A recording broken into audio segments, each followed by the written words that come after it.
Hello guys, share ko lang yung bagong driver's license na nakuha ko na ini-issue ngayon ng LTO dahil nakakalito siya. May bago siyang features na dagdag. Ganito siya ngayon, ganito. Kukuha ko lang ito noong March 1 sa ngayon. Share ko lang kung paano siya malalaman kung professional or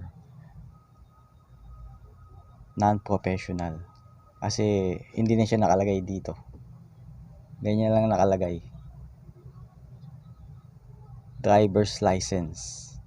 Hindi gaya dati, nakalagay yan non-po or professional. Ngayon driver's license na lang, parehas, kahit non-po o professional.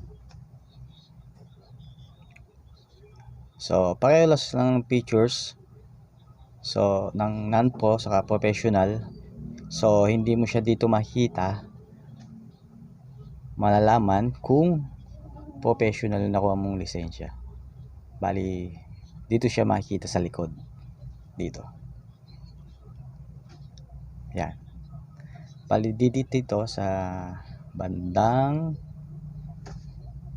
upper right dito, dyan may nakasulat dyan na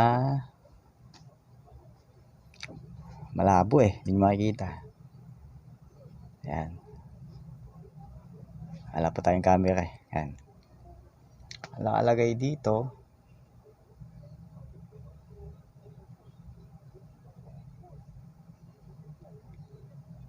PL, may nakalagay dyan PL, ibig sabihin professional license, mababasa nyo yan.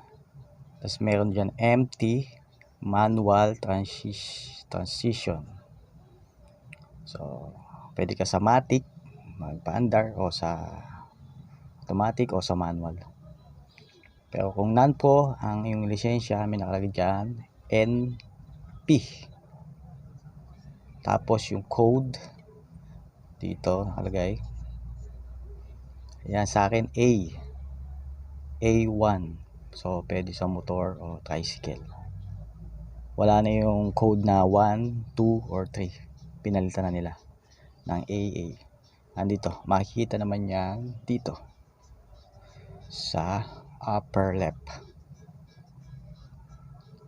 So yun lang po, thank you, bye.